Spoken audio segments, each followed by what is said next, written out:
Okay, so Tim finished the concrete in yesterday on the girders. I'm just walking by it now.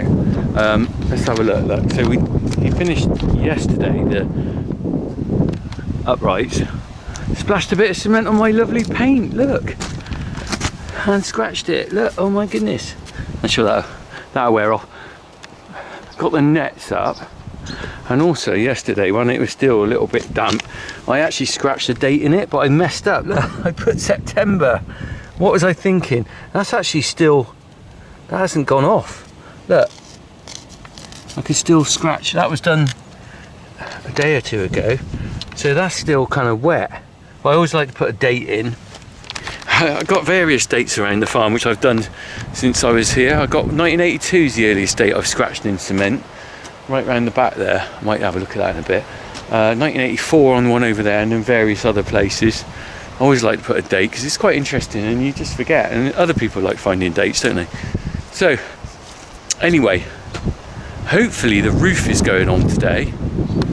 So we've got sheeting going on there. We've also got some roof lights in it because it won't really matter because it's so open at the front anyway, but I want to let a bit of light in there. But it is quite a windy day. Look, you can see if you look up there, I'll zoom up on that apple tree. Can you see how windy it is? Not horrendous, it's not blowing a gale, but it's not, oh look, it looks worse over there, doesn't it, on the walnut tree, look. It is a bit blustery. So they're gonna have to be a bit careful up there, because if you've got roof sheets, you don't want them flapping in the wind, do you? So you can obviously see you really do need a safety rail and stuff like that, because if you're up there manhandling sheets, you've got to be a bit careful, haven't you? With the wind as well, you can be like, whoa. Imagine the old days, they didn't bother anything. You see, that famous picture in New York, isn't it, where the construction guys are stood on a girder, or having their sandwich on a girder, like flipping 200 foot up in the air in about the 1930s, is amazing. But how many of them died doing that? And I don't want any issues on this. Right. So, concrete's done, steel's done, part of the roof's done, what do you call it, those shiny things, can't remember what they're called. We're getting the sheets on today, hopefully. Cracking on with a roof.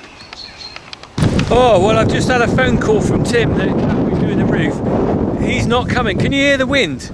We just turned around, look, my Stan Laurel hair's going like that.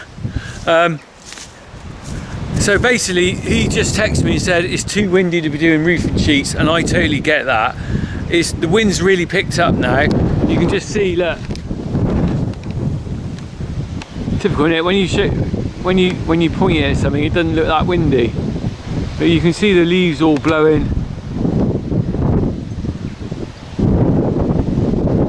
It's a windy day for sure. Look.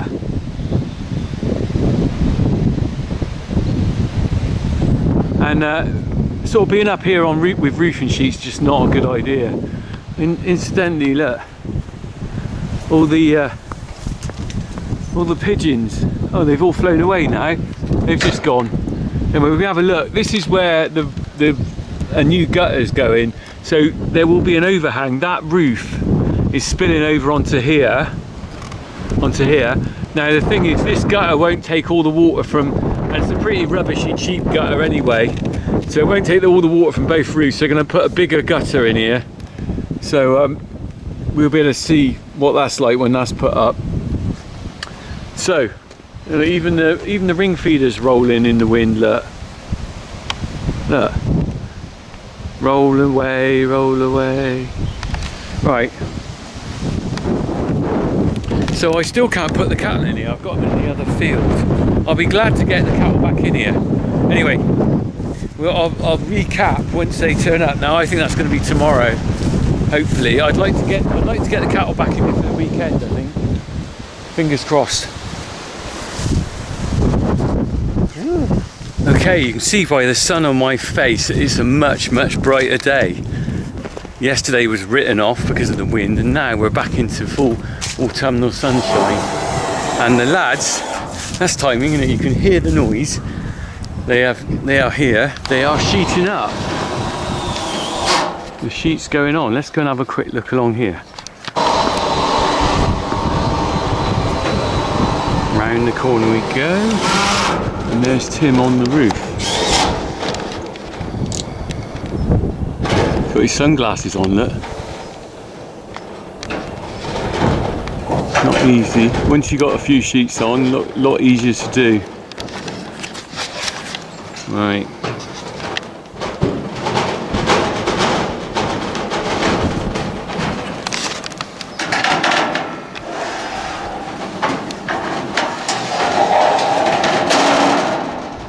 One at a time, like a jigsaw. Let's have a look.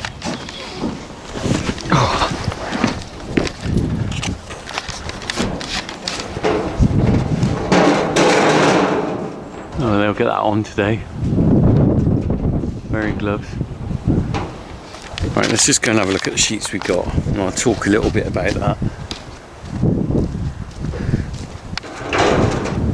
Where's that? There must be a big pile of sheets around here somewhere. We've got to go and find them. Here we are. Here are the sheets. We'll have a close look at these. So what we've got is a tin sheet. Oh, I can't shift that. It's all.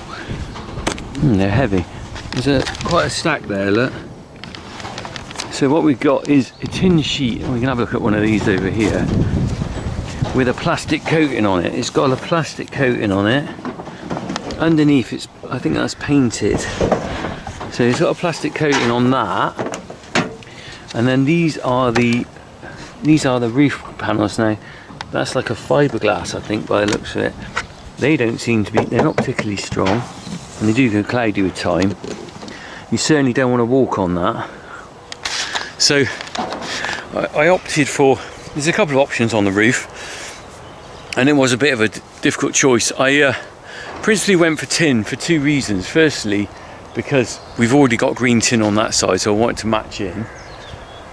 Secondly, well, it's not such a problem because this is a high roof, but if you knock asbestos or concrete sheets, then basically you are stuffed, they just break, whereas the tin has got a bit of flexibility. But the other thing as well is that there was a choice, there's different thicknesses of tin. I wanted so I think that's 0.7 mil, which is fairly thick, would stand your weight to walk on it. And sometimes you do have to go up on the roof, so you have to be practical. You definitely don't want to walk on those roof lights, you'd be through those dead. The other thing as well, we debated on whether to have some sort of damp proof, what do they call it, condensation membrane or something underneath, stop condensation. But I figured we've got so much ventilation through there, I don't think that's an issue, so we didn't bother. So yeah, so now, let's have a look. Now they're up there, one row on at a time. And I bet they're glad of that netting.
Right, I think they're just putting.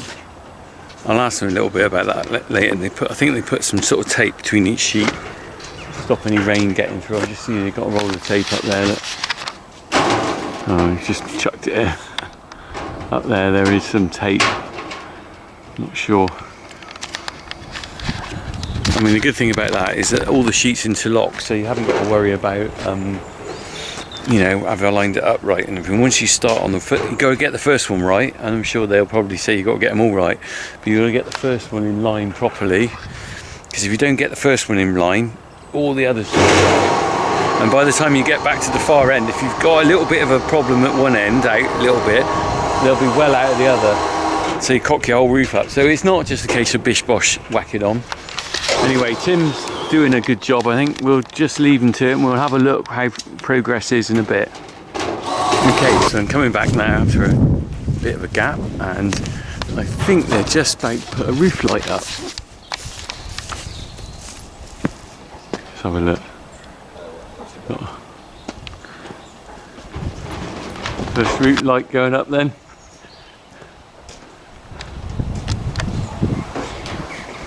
Here we go. That will let some light in even if I put cladding around here at some point. You can see it's sort of opaque, as they say, it's not completely clear. But that just gives us a bit of extra light, so there'll be one there and one there. I think we've only got two. And that's the edge in there. So that'll give a bit of light in here, won't it? Alright, crack on, we'll come back in a bit when they've done a bit more.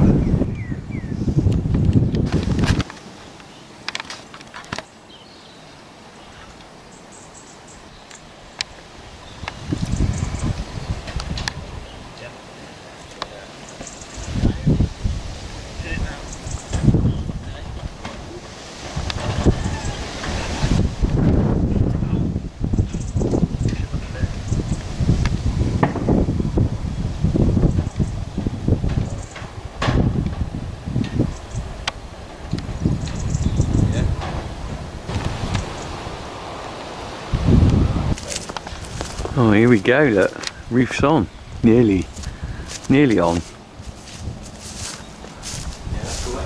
Wow, only one sheet left, or a couple of sheets left. Wow, this looks different, doesn't it? Blimey. Right, 2 sheets to go and we've run out of mastic, so... Have you? So you're finishing up for today now? Some more and come back and finish it. You come back tomorrow? No, we'll come back today. Oh, okay. I'm just going to shoot and grab some. Yeah. Just up there. Seems weird. I can't judge it until, you know, you've actually got the nets are all out. It looks different. Yeah. Yeah, well done. Good work. We can get out of that way. Yeah, you can. Yeah. It's looking good. The roof lights I definitely think were worth having. It's just taken off gives a bit of light here. We've got loads of light at the moment, but who knows what's going to happen here. So I haven't looked back at the comments yet on all the videos, but I dare say people are saying to me, why have I done this quirky design? Why haven't you gone Apex? Why haven't you gone Apex? Why have you gone lean-to on there? Well, there's a couple of reasons for that.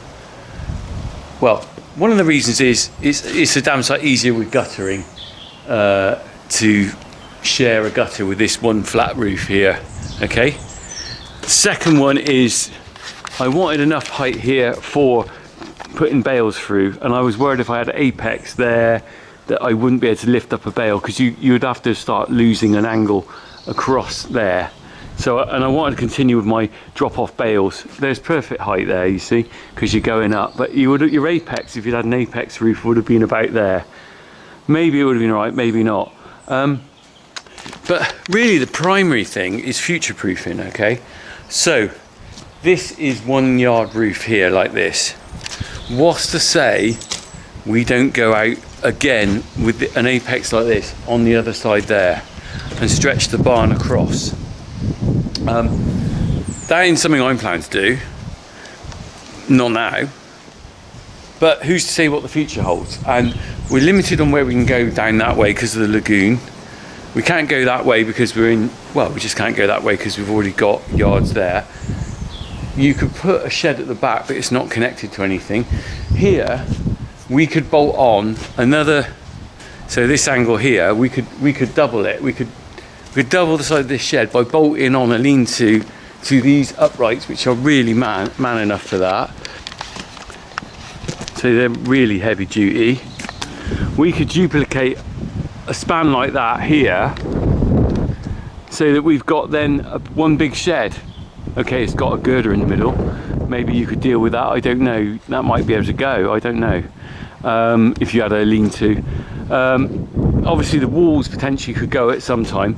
This was a, got to remember, this was a quick fix. I did get grant funding on this towards the cost of this for roofing over a yard. So I wasn't building a shed, I was doing roofing. The breeze block walls are here to stay for now. They could potentially go.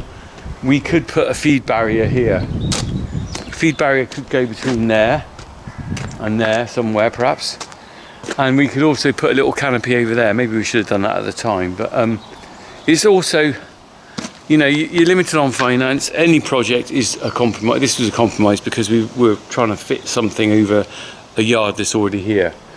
But I'm quite pleased with what we've got. We've achieved something that will protect the cattle, give us something that we can use for other purposes rather than cattle, because we've got the height. We could stack quite a lot of straw and stuff in here if we wanted to. You know, put a big trailer in here or something. We haven't got any worries about height there. Potentially we might do something here with some cladding. And it probably will be on this side. If it's going to have anything, it's going to be here. And what we might have to do is just put a steel down there and either clad or put some netting across there or something, because I think that's where you can see the wind blows this way anyway. Oh, there's the big sheets. The wind blows that way anyway, so it's probably this side that's going to get the rain. It's going to be exposed this side, but hey ho, I'm pleased. I'm pleased with what we got here, because it just means I won't be stood here in the rain. You know, the cattle won't be stood here in the rain, and it's not fair on them to have a horrible winter, is it? But the best thing is you do need a lot of ventilation to stop things like pneumonia, so we certainly got plenty of that. So shed roof. God, it's taken 2 years to come. 2 years from planning permission to getting this to sorting out the COVID and the prices and getting someone to do it and everything. It hasn't been a straightforward job. Anyway, I'll have a quick look at the end. I'm just going to tidy up now. Look, tidy up time, put your toys away.